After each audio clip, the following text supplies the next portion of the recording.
Hello po sa inyo mga ka-Jansky, kumusta po kayo? At ngayong araw na ito ay meron naman po tayong bagong ibabahagi sa inyo na kung saan ito po ay mga simpleng paraan para mas lalo pang maka-attract ng good luck na yan sa saping yaman man o pananalapi. So bago ang lahat ay nais ko lamang pong i-promote sa inyo mga ka-Jansky para po sa mga gusto ng pampaswerte sa inyong mga trabaho, sa inyong mga negosyo o sa inyong mga career, o kung kayo po ay mahilig maglaro na anumang uri ng sugal, o kung kayo po ay mananayan ng loto, meron po tayong pampaswerte dyan. Sa mga interesado ay mag-PM lamang po kayo sa akin. Alam niyo pa mga ka-Jansky na itong ating ritual ay isa po sa mga mabisang pampaswerte na kung saan hindi po ito alam ng karamihan.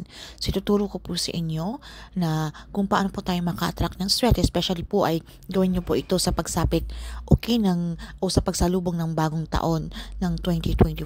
Ito po ay malakas mag-attract lalo na po sa usaping pananalapi. Pero kinakailangan mga ka-Jansky ay gawin niyo po ito na malakas po ang inyong paniniwala. Meron po tayong 100% na meron po tayong trust, believe, and faith para ito po ay mag-work sa inyo, okay?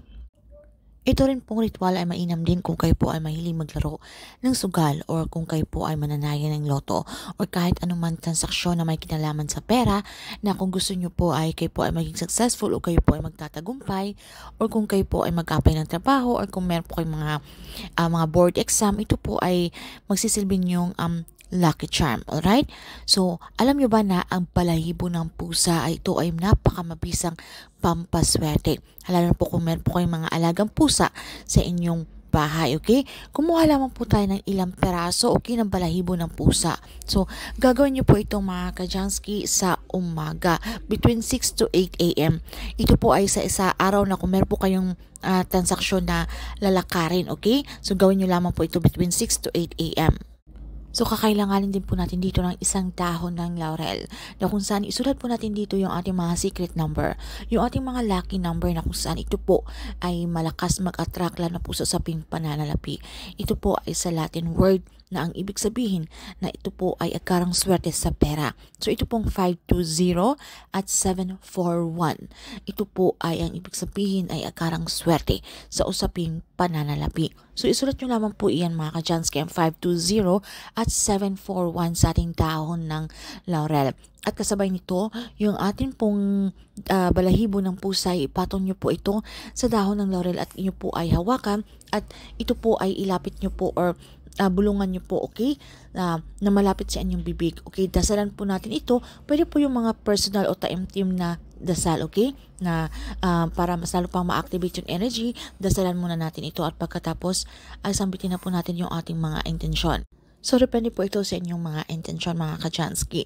So, halimbawa na kayo po ay magiging matagumpay sa larangan na inyong tinatak, especially kung meron po kayong mga negosyo, okay?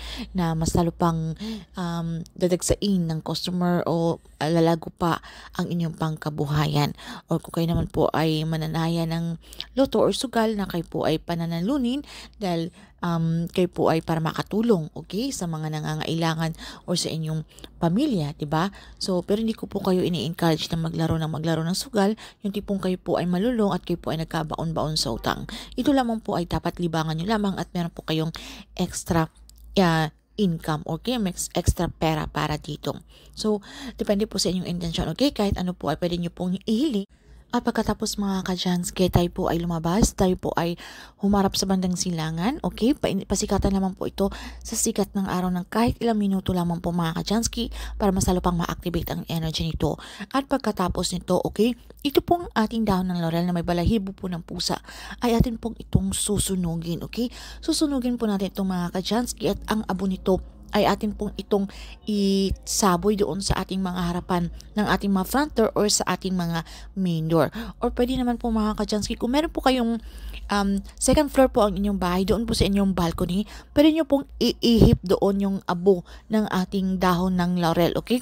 At doon po isabay nyo po ito sa hangin, na malipad po ito ng hangin para ito po ay mas makarating ito kay universe, yung ating mga kahilingan, di ba? Mas malapit ito kay universe. So, dapat wala po tayong pag-aalinlangan at tayo po ay magkaroon ng pagganahin po natin yung ating law of attraction na kung saan magandang bagay lamang po ang ating iniisip. So, pwede niyo po itong gawin mga Kajansky every time na meron po kayong mga mahalagang transaksyon na inyong lalakarin or gagawin, okay? Para tayo po ay maging successful. So, tandaan pa rin po natin mga Kajansky na itong mga pampaswerte ay isang gabay o inspirasyon lamang. Dapat samahan pa rin po natin dito ng sipag at syaga aksyon. Magpaplanong gagawin kung paano pa po tayo mas lalong umangat sa ating buhay. Dahil nasa atin pa rin po ang may kontrol at tayo pa rin po ang gumagawa ng ating kapalaran. Nasa ating kamay ang tagumpay mga Kajansky.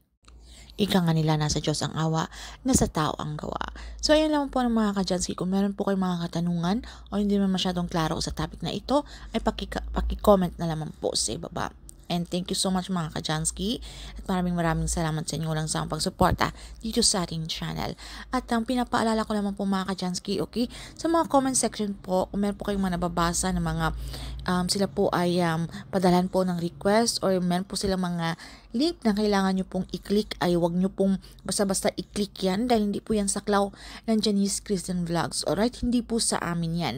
So, dapat maging extra careful po tayo para hindi po ma-hack ng inyong mga account. Dahil meron po tayong isang subscriber o followers na na-hack po ang kanyang account at akala po niya na ito po ay saklaw ng Janice Christian Vlogs. So, hindi po amin yan. Okay? So, mag-ingat po tayo lagi. So, anyway, Happy New Year in advance mga Kajansky.